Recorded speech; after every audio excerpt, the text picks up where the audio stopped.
يا نفس إن لم تظفري لا تجزعي.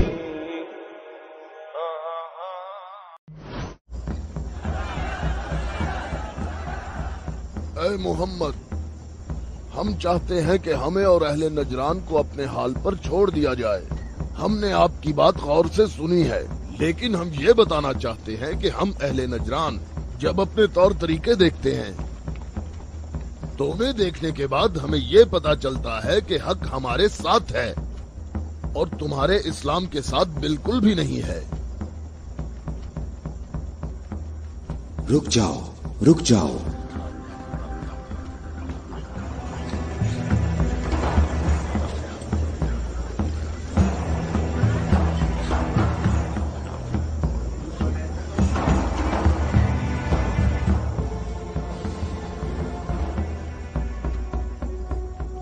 میں نے جو کچھ کہا ہے اپنی طرف سے نہیں کہا، بلکہ یہ سب کلام اللہ ہے. تم لوگوں نے میری دلیل سنی اور اس کا جواب نہ دے سکے، اور تمہارے اس تمام اصرار کے باوجود تمہارا معاملہ اپنے مقام پر باقی ہے، اور اللہ کی طرف سے تم پر ایک اور حجت قائم کرنے کے لیے تمہیں مباہلہ کی دعوت دیتا ہوں.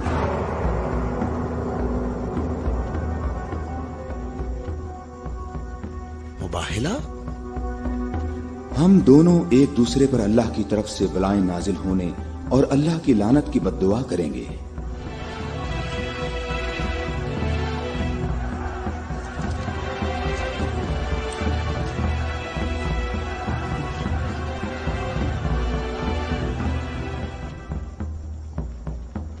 اے محمد، یہ بات صحیح ہے، پر ہمیں یقین ہے کہ ہم حق پر ہیں.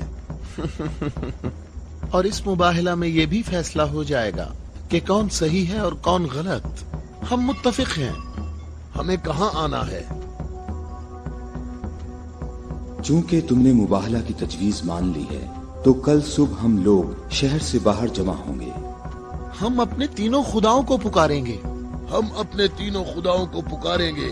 ہمارے خدا تم پر مصیبتیں نازل کریں گے اور تمہاری اولادوں کو جلا دیں گے اور تمہاری نسل ختم کر دیں گے اور تمہارے پیروکاروں کے دلوں کو ہمارے دین کے شوق اور محبت سے بھر دیں گے. اگر تم محمد سے محبت کرتے ہو تو اسے بچانے کی ابھی کوشش کرو، کیونکہ کل کا سورج ڈوبتے ہوئے کوئی نہیں دیکھے گا. میری عمر 80 برس ہے اور میں نے اس میں 70 سال کا طویل عرصہ صرف اور صرف دعا اور عبادت میں گزارا ہے،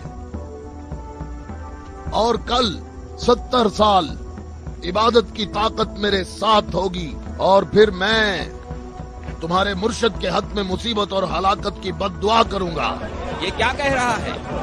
اس نے یہ کیوں کہا؟ اس نے یہ بات کیسے کی؟ اس نے یہ کیسے کہا؟ رک جاؤ، رک جاؤ. اس نے یہ بات کیسے کی؟ ان دونوں کے نزدیک کوئی نہ جائے. رک جاؤ.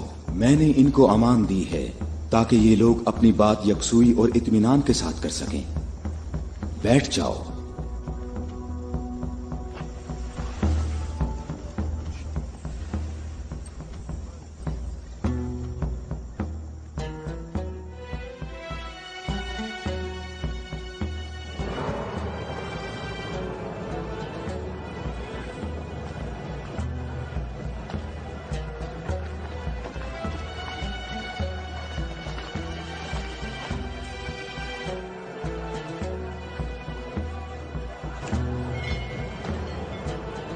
میں تم لوگوں کو نصیحت کرتا ہوں کہ اگر ہم نے محمد پر مصیبت نازل کی تو تم ہمیں قصوروار نہیں ٹھہراؤ گے، کیونکہ محمد نے خود اس کی خواہش کی ہے.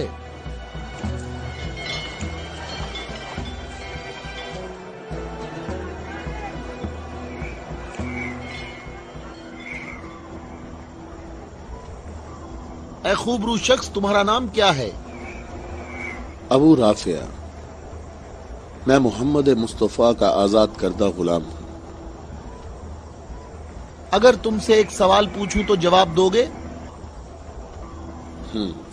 ہاں جواب دوں گا. پوچھو اے نجرانی. اچھا یہ بتاؤ، اگر محمد یہاں آئے تو کس راستے سے آئیں گے؟ جس راستے سے ہم لوگ یہاں آئے ہیں، جس راستے سے سب لوگ آتے ہیں. سب لوگ اس کھجور کے درخت کے سامنے سے آتے ہیں.